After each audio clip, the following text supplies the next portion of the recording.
Hi, I'm Robert Schramm, a behavior analyst, education specialist, author, and dad. I'm also the developer of the 7 Steps to Instructional Motivation. Each week, I provide you with helpful information based on the Just 7 Steps approach. So if you haven't already subscribed to my YouTube channel, take a second, do it right now. You'll be glad that you did. To me, motivation is the secret sauce to all learning. Reinforcement gives our behavior reasons to return, but motivation is what makes them make sense in the moment that we're living in. Without a great understanding of motivation, we're often blind to the reasons why kids may not want to engage or participate with us. So, as much as I love reinforcement as an important tool in teaching, I named my first book Motivation and Reinforcement because motivation is just that important to everything we do as parents or teachers. A funny side note, I was talking with Steve at an ABA international conference one year back in the day, and he said, you mentioned me in your book. And I said, yes, I have your quote on the back of my book. Thanks so much for that. And he said, no, you mentioned me in the book itself. I said, I did? I was stumped. And it turns out that in the book, I tell the story of how I found my way to verbal behavior ABA. And after taking Dr. Jim Partington's first workshop, I took a second workshop that was run by two of his proteges. And one of them was actually our next guest. It blew my mind that my ABA friend was also one of the people who first introduced me to the advanced concepts of verbal behavior, and I didn't even remember. I guess the point of the story is that Steve is even older than I am. In fact, Steve has been in the field of behavior analysis since 1995. He's currently the co-owner of Whole Child Consulting, LLC. Steve has been consulting to teams around the world, addressing everything from early communication and physical aggression to vocational opportunities and inclusion in college courses. Steve is the brilliant author of What You Need to Know About Motivation and Teaching Games, the Inventory of Good Learner Repertoires, and Teaching Good Repertoires. He co-authored Teaching Advanced Learner Repertoires, and his final book, aptly named Another 21 Games, This Time It's Personal. Steve has had research published as well, including the incredibly helpful Task as a Reinforcer, a reactive alternative to traditional forms of escape extinction, which can be found in the journal Behavior Analysis and Practice. That title alone can tell you all you need to know about why I like Steve's approach to education as much as I do. So without further ado, I can tell you that it's my distinct honor and pleasure to introduce to you one of my absolute favorite BCBAs, Mr. Steve Ward. How you doing today, Steve? I'm good. Thanks for having me, Robert. Good to be here. Yeah, no problem. So glad that you're here. I know that you're not at home right now. Where are you coming at us from today? I'm in St. Petersburg, Florida today. St. Petersburg, Florida. How's the weather? Yeah, it's good and hot. It's hot everywhere right now, but yeah, St. Petersburg is certainly no exception. That's good. Well, I hope you've been enjoying your summer. Back to school has been a busy time for people in our field. Are you starting to feel that rush of adrenaline for the new school year yet, or are you still well in vacation mode? I'm more in vacation mode. My work with school districts is more incidental. I'm doing a lot more homework in homes and a lot of clinic work lately. So it's the change for the schools. I mean, all right, now kids are in school. Maybe I'll get called there too. That's where we are. Yeah, I know this time of year can be stressful when you work directly with school districts. But actually, my kids are going back to school early here in Arizona. They start today, is their first day of school. But man, I can't believe they're starting in July here. But that's the plan. Yeah, it used to be like September 1st when I was growing up. Yeah. Right in the beginning of September, it just keeps on creeping up. Yeah, things are always changing, but I guess that's a good thing, right? Sure. There must be a good. So let's get started. Let me ask you, Steve. You focused much of your career on the concept of motivating operations and education. Can I ask you in a nutshell, why would parents, teachers, and of course, behavior analysts be best off fully understanding what motivation does to the antecedent or the pre-behavior environment? Sure. Yeah, good question. If we haven't accounted for motivation, then presumably we may have an unmotivated learner. But our teachers, whether this is the parent or the RBT or a teacher's aide or whoever, our teachers still feel motivated themselves. There's motivating operations in effect for them. They're compelled to do the programs. They're compelled to try to get the student to respond. So if our motivation, we haven't accounted for the student motivation well enough, what are we going to do instead to earn the response? And there's a lot of things that people might be inclined to do that are seemingly benign on the surface. Repeating the instruction, calling the kid's name. Timmy, did you hear that? Timmy, I want you to blank. Come on, look, try to look, Timmy, right? All of those kind of things, they seem sort of benign enough, but I think those do harm to the student-teacher relationship, and they tend to make the student less and less inclined to pay attention going forward.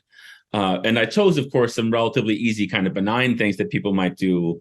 They could also get frustrated, you know, they could bribe, coax, cajole, all those things we're taught not to try to do if we want to earn good attention and good effort from our learners.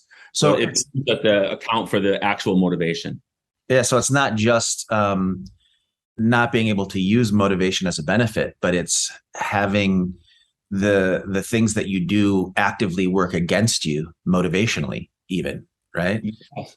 Yeah, when every learning experience is multiple things are learned during every learning experience, right? If I asked you to touch your knees, whatever, there's multiple things. You may or may not get better at touching your knees. You may or may not become more responsive to things that I say. You may or may not become increasingly likely to want to respond to me in the future or to approach me on our downtime together. You may or may not learn to appreciate my praise from how we have this set up, depending upon how well we've accounted for motivation and also helped our student to be successful when there was good effort. Awesome, Steve. Thanks for doing that for the audience. So listen, if motivation is defined as anything in the environment before a behavior that increases the value of the reinforcer and also has an effect on the behavior related to gaining that reinforcer, how can a mom or a dad know if their child is motivated to participate in the requests? I mean, what does motivation actually look like in a learner? Right. Yeah. Another good question. I can refer you guys to, I don't remember exactly what page or what chapter it's in my first book, What You Need to Know About Motivation and Teaching Games. But somewhere early in the first 3 chapters, those are more broad. Before I got into here's how to teach this particular game, one chapter at a time. In the broad parts, I referred to Sundberg and Partington's table. I want to say it was in chapter 15 of their big book. I'm pretty sure, table 15.1 or something. It said, oh, here's some motivating operations. At the time, they were called establishing operations. Right. Right? Give them a bowl with some ice cream, but don't give them a spoon, as an example, right? A picture, but no crayon. And those are all really good ideas for ways to manipulate the environment to try to contrive some motivation. Of course, those are great. Following up on that, in my first games book, I described it's great that you did that operation, but here I gave him a picture of no crayon, and I'm going to prompt him to say crayon right away. Because we still don't know yet if he actually wants the crayon, or he could give a rip about the picture you put in front of him. Right. You're making an assumption there. Yeah. It requires some careful attention. Obviously, with some kids, it's a lot easier than others. If they turn to you and said crayon, I guess they probably want the crayon, right? But they might just be beginning to develop an appreciation for coloring in the first place. Someone else is coloring, maybe getting, some attention because they're coloring well. And maybe now they kind of want to color. And you see them start to look around a little bit. They're looking down to the left and right where the crayons might have been. Aha, that's good. We get proof of motivation in the moment that they're trying to find the thing that I think they might want. As they look around a little bit more and they start to look towards me, then I try to capture some of that scanning. If this is what you want, you're probably going to look at it when I put it in your peripheral view. And now is my time. If I did want to have you exchange a picture or use an AC device or whatever I want you to do, now's my time to try to evoke that behavior. Or I might even just reinforce that you scanned and be like, cool, it's a good thing you scanned, and you're going to learn that I'm the supplier of good things. I just want to capture that, establish that history. Steve got good things. So I'm just giving you the crayon because you look my direction. It's interesting because what we're looking for here is some kind of visual evidence that there Yep. is a motivation, because obviously we can't get inside the child's head. We can't know what synapses are firing. Um, but even if we do have these really good tells that there's a motivator there, it still is to some degree an assumption on our part. I mean, if the kid is scanning, we don't know what he's necessarily scanning for. We have to kind of hope that in the condition we've put him, that he's scanning for the crayon or the marker or whatever it is that we're looking for. But I had another guest on here in a previous episode, and she mentioned you, and she said a term that you used. Well, obviously, she talked about STEAM Oh yeah. as a term, and I know that that's something that you've used in the past. And so what if I'm a parent and I'm just trying to figure out, so what is this motivation thing all about? How do I know if my kid is motivated? What does STEAM look like? I'd like to give you my answer in two parts, if that's okay. We'll do the subjective part, and then there's it can also be looked at pretty objectively. Subjectively, does it look like your kid is having a pretty good time and participating in whatever interaction you guys are having, whether it be work or play or just downtime? Is he participating with some vigor and some independence and some spontaneity, right? Does he look happy doing it? That is what STEAM subjectively, in layman's terms, that's what it looks like. And some of the more operational things that if we wanted to have the big old computer like they have at the University of Arizona, where you can code the data and you make your grad students sit back there and just code everything that's going on. As soon as Mr. Steve offers a crayon, what's the latency? What is the latency from the time Mr. Steve offered the crayon? And all my glasses are the crayon. And from that until the student reaches for the crayon. Okay, so a short latency, 1 second. Well, that kid saw it, wanted it, reached for it, took it. Great. 11 seconds, probably not really fascinated by the hand, right? Yeah.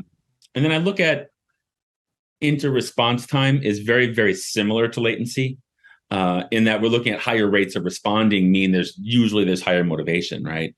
But in inter-response time, the green light or the SD is omnipresent. It's like a free operant condition. Here's a ball you could bounce if you wanted to, right? Maybe I'm not even involved. Here's just a bouncy ball. It's always there. So when you're bouncing it a lot, you must want it to bounce it more than when you're not bouncing it as much. That's kind of easy to see. A couple of the things I look at they can end up being really measures of teacher behavior. And sometimes it's more about the teacher needing to be trained than it is about the student's motivation. But I look at how much prompting there is and how many redirections or reminders, representations of, hey, Timmy, I got this thing. If you were well trained to be asking for a student's attention at the right time and not, saying it in quadruplicate in the first 4 seconds, Timmy, Timmy, Timmy, Timmy, Yeah. right? So train that out of you. Okay. If that's been trained out and you're still saying Timmy 3 or 4 times before he starts to reach for a crayon, he probably doesn't want the crayon, right? Right. It's right. If you're not doing it because it's a habit, then you're doing it because you feel a need to. And if you feel a need to, the kid's not motivated. He's not motivated for what you want him to be motivated for or what you need him to be interested in at that time. Exactly. And the way Terry and I have been talking about it now for a couple of decades is if our student is not responding and we're trained out of the habit of over saying his name or over pleading for his attention, but we're still trying to do things like that. Timmy, I got this crayon. He's drawing. I like how he's drawing. We're doing these things to try to get his attention. Then we refer to that as keeping the motivation on life support, keeping it alive on life support. And this will happen sometimes. Like I said earlier when we were first starting, the teacher, whoever that is, parent, RBT, teacher's aide, the teacher feels compelled to get the coloring to happen or to get the demand for crayon to happen or to get you to touch your knees. Right, because they got to get to the next instruction and the next instruction and the next instruction. So they're not letting the child decide he wants it because they're so busy trying to get him to want it, right? That's right. They're forgetting that it's not of benefit for Timmy to do this if he's not actually interested in doing it. It's that not really helping him become a better learner going forward. So basically what it looks like, you said latency. So the amount of time between well, that's not latency, but the response time, how much time between when you give the instruction or make something available and the child actually engages and acts on it. If that's a short period of time versus takes a long time to do it, there's a good chance that that would be a demonstration of motivation, a demonstration that the child is interested in what you're doing. I always like to say, where's the child leaning? Are they leaning in or are they leaning away? Right. Right. If you're talking to a child and you're trying to engage them in something and they're just kind of leaning back like this, there's probably not a lot of steam there. There's probably not a lot of motivation. But if they're leaning in and if they're looking at you, if they're looking at your materials, if they're reaching, their hands are up and out and they're going towards you, then these are all, I think, really reasonable signs that even though we still are making some assumptions, but they're reasonable signs that there's some motivation there and we're probably in a good position. Exactly. If we want to leave it fairly easy, that it's fairly reasonable to speculate that we have decent motivation then it ends up being empirical, right? Okay, he took the crayon really fast and then he threw it across the room. Okay, empirically, he was trying to get rid of the crayon and not have it for himself. So we learned from those experiences, hopefully. Yeah, it seemed like motivation, but it was a different motivation than I thought. All different kind. So let me ask you this. Are there any pitfalls or dangers that you find in motivation, if that's going to be a major focus of your teaching process, that parents or teachers can fall into? Yes, there's a few. I guess one of the most common ones, I think, ends up becoming what I call work contracts, which I've been railing against for more than a decade. I know, and that's where we're assuming that we need to establish what the potential positive reinforcer is going to be before we're asking for a response from a learner. So we're going to want you to do this puzzle. We'd like to know what you would like to get in return for doing the puzzle. Would you do the puzzle to get the phone? Okay. You said phone. Good. Here's the puzzle. Now do the puzzle. Then I'll give you the phone. So basically trying to short circuit or shortcut your way to motivation by presenting options and getting a choice made up front. And then once that choice is made, then you're thinking that the child's going to want to follow through. So you go with that. And what is the danger there? There's several. I'll try to be brief on these as well. One of them, if you really think about it on the molecular level, just in the moment, let's just wait a second. You said molecular level. I need to get my goggles on. Right. Yeah, looking at what literally happens after a targeted response. So our kid said phone. That could be like a mand, right? And in this context, it's probably a mand. But what actually happened after you said phone? I gave you the puzzle, which for sake of this discussion, let's say you're not really very interested in doing the puzzle. You might even prefer not to have to do the puzzle. But you said phone and now you have puzzle. It's not a matter of necessarily of I'm confusing you about what your language meant, maybe, but it's more about I presented an aversive stimulus to you after you asked me for something, and some of our kids would start asking you for things less often, right? That's how punishment works. Yeah. And that's obviously not something we're in the business of doing. Yeah. So let me jump in. You said the word mand, and then that may or may not be something that some of my listeners are aware of. But mand is a verbal behavior term for basically a request. And so what you're saying here is that if you're asking the child, what do you want to play with? What do you want to do? Which is a pretty exciting thing to hear. Yes. And then the child says, oh, I want to play with the iPhone. And you're like, great, that's awesome. Let's play with the iPhone. Here's a puzzle to do. Yes. The kid's like, what's going on? I mean, you're actually sabotaging your own form of trust building because you're telling the child and you're getting them excited about the opportunity to do something only to bait and switch them. Yeah. It's a good way to put it. That's probably the primary problem with it. We do lose the trust. We have the bait and switch. We refer to it as teasing sometimes. I think another thing that I've seen a lot of, I'll leave it at just 2 of my 6 or 7 complaints about it, so I don't eat all of our time. Give me the 2 most valuable to parents, because I have a lot of parent listeners. Things to avoid. I think the second most valuable part of my problem with this has to do with student interests. No, I have to give you three. Sorry. I'm going to give you three. So that's a man. We're punishing the man. The second thing, if all of your interests costs you something, right? So, you might be interested in the phone. If everything were free, you might also be interested in the Slinky and the Jack in the Box and bouncing on my knee or me singing a song with you or something like that. But if I said, if we're going to sing Head, Shoulders, Knees, and Toes together, you're going to have to do this puzzle first. That's our contract. You're like, well, I don't like it that much. Right. If I'm doing a puzzle for it, I need to have the phone instead, and not your Head, Shoulders, Knees, and Toes is only beginning to emerge as an interest for me. So that's a great point. That's a really good point, because you're saying that you're actually limiting the types of reinforcement that a child might be interested in. Because if they're saying, look, I got to load up and get the best stuff if I'm going to have to work for it, then suddenly they're focused in on only the iPhone. And that's all they want to ask for. That's all they want to do. Because even though they like the Slinky and the bubbles and everything else that you've mentioned, that's not worth having to do the whole puzzle for. That's a great point. Thank you. Thank you. It's something that is easily missed. And the third one is a little more obvious. It came to me earlier in my railing against the work contracts. And that is that part of it is the lesson for the teacher also, that we don't have the right to ask our kid to do anything and expect them to go along with any kinds of expectations unless we've established what's in it for them. So when they lose interest in the middle of a work session, we're halfway through the puzzle and they begin looking at the floor and not engaging with the puzzle, we remind them, don't you want the phone? I thought you wanted the phone. And from our simple old operant lens, like, what is the payoff for these things?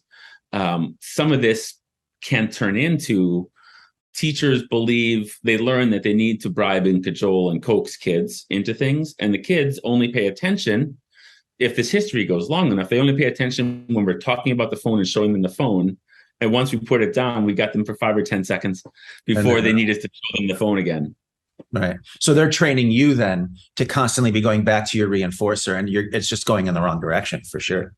Yes, exactly. I was just thinking of something. Oh gosh, I'm going to do this in the middle of my podcast, aren't I? I'm going to have my first senior moment. I even joked in my intro that one of the things I like most about you is that you're actually a BCBA that's older than me, but I don't know that you are. You just started earlier. How old are you? I think you're right. I think I'm about maybe 2 or 3 years younger than you. I'm going to be 50 in August. Okay, yeah, you are a couple years younger than me. Damn. I thought, sorry about that. Well, you look a lot younger than that, but you have been at this longer than I have. In 1995 is when you said you started in the field. Yeah, and I started in teaching in 91, but I got my master's in like 98 or something, and then became a behavior analyst in 2003. So you got your master's before I got my master's then. Haha. I got mine until 2003. So yeah, you smoked me there. Okay. Well, there's a long story as to why I even got back into the master's, but I'm glad that I did. It all worked out great. So I just remembered what it was. I stalled and it worked. I remembered what I was going to say. What we're talking about with this problem of bait and switch is really, is this idea of I like to differentiate between first then and if then. And I think that if then is something that is teacher directed. It's like, hey, do you want this? Do you want this? Do you want this? Do you want this? And the kid's like, yeah, okay, I'll take that. And they're like, okay, well, if you want this, then you got to do this. And these if thens really set you up on the wrong footing, because it is all that bait and switch. It's like, I'm trying to pretend to have things of value for you. And then as soon as I get the thing you're willing to say you like, I start teaching you, and it causes you to not even want to tell me what you like, to not even want to be involved in that. Whereas a first then is child-centered or child-directed. The child comes to you and asks for something that they want. And in the moment that they do, it's more appropriate to be able to say, okay, well, yeah, of course you can have that, but I do need this first. And I'm much more comfortable with first thens than I am if thens when it comes to teaching. I don't know if you've thought about it in that format, but would you agree to that? I would say separate from distinguishing between the wording of the first and the if, I'm looking at what the what the level of interest is, what the STEAM is, and basically looking at like what behaviors am I most interested in shaping up right now. So if a learner is coming to me saying he wants candy, okay, yeah, sure, I got candy. I'm happy to give you some candy. I'm reinforcing the approaches. I'm the good guy. I'm getting referencing. I'm getting communication. This is all good stuff. If my learner starts to come around, 3 times a minute and he's asking for candy as fast as he can eat it, now it's time for me to take advantage with some teaching. It might be teaching him a game that involves candy or something like that. But I'm very comfortable when the STEAM is clearly high for those initiations for a reinforcer. It's time for us to expand the interaction in some kind of a way, right? Because there's not very much merit in my student asking for 100 pieces of candy in 20 minutes and me just giving them 100 pieces of candy in 20 minutes. Right. Way more meritorious for me to, space those out. It might be work some of the time, or it might be I've hidden the candy somewhere. Can you find it?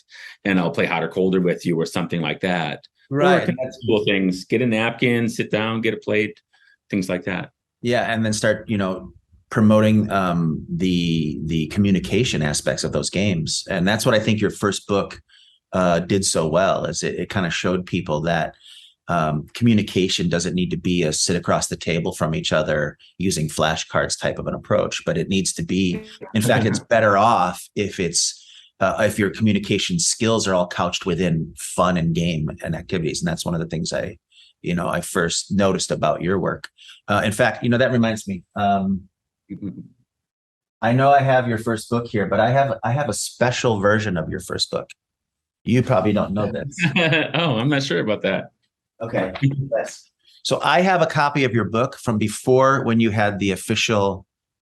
This isn't the official cover, is it? Right. Yeah, I think you're right. I think it's that's the initial cover. I think you're right. Yeah, I think higher after that sometime. Yeah. You sent it to me to look over, and that was before you actually finalized your cover. So I have an off-brand version of your first book, and people should look at it if you're teaching, if you're working with kids as a career. And we're talking about motivation today, and that's everything. Steve and I, whenever we get together, it's all about motivation. But if you want your kids to be involved in anything that you're doing, make it fun, right? That's the simplest thing. You just make it fun, and nothing's more fun than the proven games that kids like to play. And your books are great at giving people ideas about what different types of games they can play with kids that are already in kind of the cultural standing and people know about, but then how to actually pinpoint ways to teach within those games, and how to use those tools to our motivational benefit. So that's cool. Thank you. Yeah, no problem. So glad. So glad to have this opportunity to chat with you here today. This brings us to the end of the first part of our 3-part discussion with the incredible Steve Ward. Look on the website for part 2 to hear more about motivation from our esteemed guest.